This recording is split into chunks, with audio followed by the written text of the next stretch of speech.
Dynamite चल सके। ठीक है, पवन हमारे सहयोगी हमारे साथ है। पवन, जरा वहां पर बताइए कि क्या क्या दिक्कतें आ रही हैं, जो मकान है क्या उसमें दिक्कत आ रही है, और उनकी माताजी से अगर आप बात कर पाए तो बेहतर होगा। बिल्कुल, देखिए अनुज, मैं लगातार कोशिश कर रहा हूं कि यहाँ की ग्राउंड रिपोर्ट आप सब तक पहुंचा सकूं, अपने दर्शकों तक पहुंचा सकूं। माताजी मेरे साथ बैठी हैं। माताजी हालांकि कम बोलती हैं क्योंकि वो मीडिया के सामने बात नहीं रख पा रही हैं, फिर भी हम एक बार कोशिश करते हैं।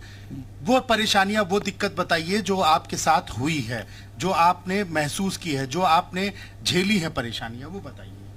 लड़की से बात कर लो। बिल्कुल, देखिए माता जी से जब भी हम पूछते हैं तो दिक्कत होती है उन्हें बोलने में, इसलिए बिटिया से पूछते हैं। बिटिया, क्या क्या दिक्कतें होती थी, क्या क्या परेशानियां आप लोगों ने झेली है, और कौन लोग हैं वो, किसी के नाम अगर उजागर कर पाए तो बेहतर होगा। पवन, रात के समय 2:30-3 बजे के करीब मम्मी के ऊपर किसी ने ईंट फेंक करके मारी थी। मम्मी सो रही थी। कुछ दिन बाद फिर बड़ी वाली जो कांच की ट्यूबलाइट होती है वो फेंक करके मारी।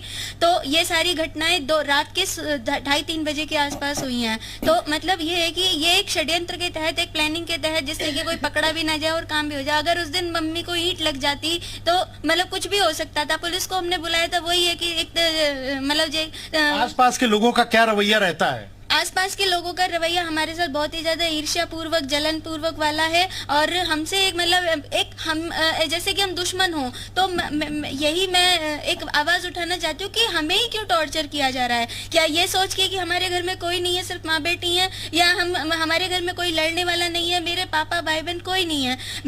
मैं शारीरिक रूप से असमर्थ हूँ, मैं ज्यादा चल फिर नहीं सकती। जब से मेरा ऑपरेशन हुआ है मैं इस स्थिति में नहीं हूँ कि मैं सहारे से ही अपनी ये छड़ी से थोड़ा बहुत चल पाती हूँ। मेरी शारीरिक स्थिति सही नहीं है। घर में हमारे कोई नहीं है। अपने दर्शकों को हम बताना चाहेंगे, आपका गुजर बसर कैसे होता है, किस तरीके से आप लोग अपने घर का खर्च चलाते हैं? जी, बस गुजर बसर हमारा बस ये मदद के रूप में ही चल रहा है। जो हिंदू संगठन के सदस्य हैं वो हमें घर का राशन पानी, जो जरूरत का सामान होता है वो दे देते हैं। थोड़ा बहुत मम्मी की पेंशन जो तीसरे चौथे महीने आती है, हालांकि उससे ज्यादा सहारा नहीं लगता, लेकिन यह है कि कुछ ना कुछ उससे सहारा लग जाता है। बस यही एक जरिया है। आप लोगों के अगल बगल में कोई और हिंदू परिवार है या इकलौता आपका ये घर बचा हुआ है? 2 घर हैं, हमें हटा के 2 घर हैं, लेकिन सबसे ज्यादा परेशान सिर्फ और सिर्फ हम हैं।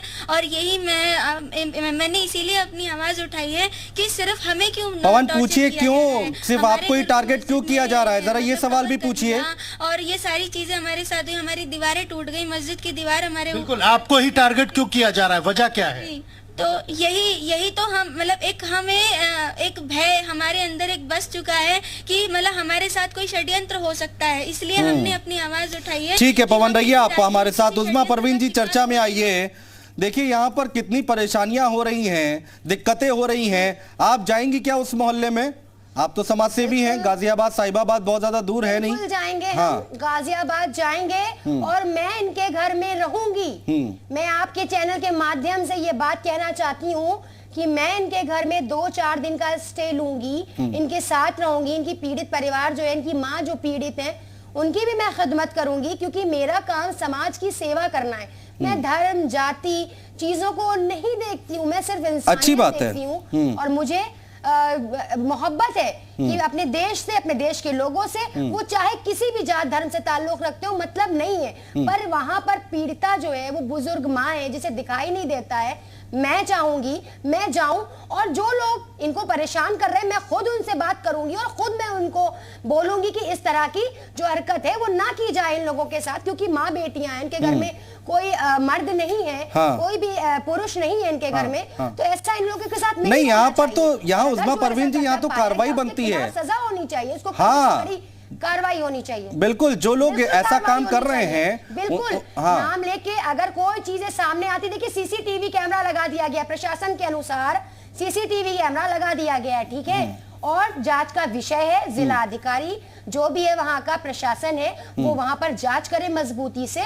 और अगर चीजें पाई जाती हैं तो कड़ी से कड़ी कार्रवाई की जाए। ये मैं खुद कह रही हूँ और मैं खुद जाऊंगी उस जगह पर, क्योंकि मैं इस तरह के मामलों को जो धार्मिक रूप दिया जाता है और झगड़ा फसाद होता है, जहां पर ये करा जाता है कि हिंदू मुस्लिम झगड़ा हो, मैं सबसे पहले वहां कूदती हूँ। और ठीक है, आप कूदिए और हम उम्मीद करेंगे कि गाजियाबाद और साहिबाबाद